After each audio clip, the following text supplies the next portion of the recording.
Hey everybody, welcome to this episode of Finance This Property That, brought to you by Strategic Finance. Yep, we're in the new business.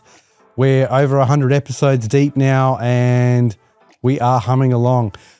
Just thought I'd share with you today a little bit about a couple of client or a client that thought he put $500,000 into a land, called it cash, but it's not really, and walk you through what that actually looks like and how to set up the structures.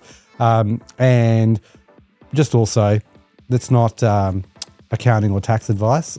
This is literally what it is. If you want the structural and tax advice, please speak to your accountant or let me know and I can put you onto a really good one. So, bit of the setup. Let a client tell me that, hey, look, I'm just going to go purchase this this land in cash. He was purchasing it under a company trust structure. So I said, oh yeah, where's the cash coming from? He goes, oh, well, it's coming from my own money. I'm just going to tip the cash into it. And then I bought the land cash and I'm going to tip my own cash to do the build as well. So the property sits in a trust or company, and what he thinks is he's actually paid cash for the for the purchase. But look, technically has, but what's actually happened, it's not actually cash. He's actually loaned that money to the entity. So you didn't buy the property, you actually lent your cash to an entity. It's the same money, it's just a completely different legal object. The name for that is actually a director's loan. And that sits in the entity's balance sheet as money that the entity owes you back.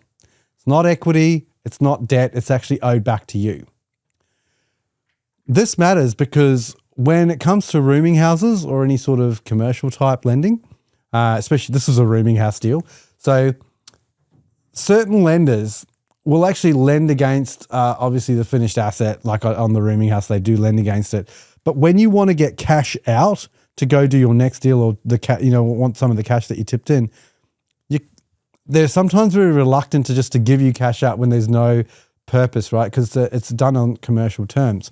However, if on the balance sheet there's a director's loan, which technically there is because you've tipped in $500K, and if there's enough money to get you back that $500K or $500,000, it's the purpose is repaying back a director's loan. And your cash then potentially comes back out of the deal, ready for the next one.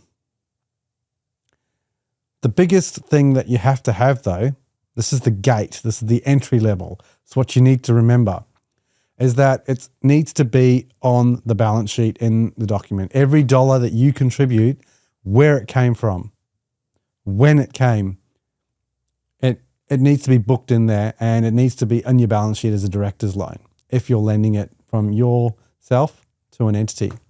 If there's no balance sheet record, then there's no release. Your accountant can't just make it up.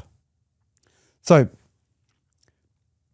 the key takeaway is don't repay yourself piecemeal, right? You can actually have the facility that pays out the construction funder if you're doing a rooming house, construction funder, and potentially if there's enough fat in the deal, repay back some, if not all, your director's loan at settlement. Again, it's with LVR, it's with policy, etc. Getting your own cash out of a project or especially a rooming house project is all about structuring. It's not a lending question. It's how do you structure it in order to get it. So it always needs to be started as, well, what's the exit? What's our construction funding look like? And where's the money coming from? How are we getting the money? And if your broker's not doing that, then it's really hard for you to plan. How do you go to the next one and the next one? That's what we do really well. That's my niche. Between Craig and myself, we're working on at least 12 to 13 different rooming house construction deals or purchases, and also setting up clients with property portfolio plans or strategies to get into these when they're ready and the time's right and they've got the right funding stack to do it. Not before, not too late, not after either.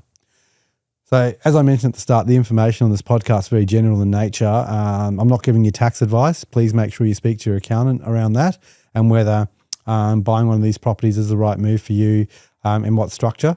We can give you advice on how to structure the deal based on policy. And yeah, if you want to talk about your finance roadmap, give us a call. Very, very easy to find. New social handles at Stratega Finance, Stratega.finance on Instagram. Dion Fernandez on LinkedIn.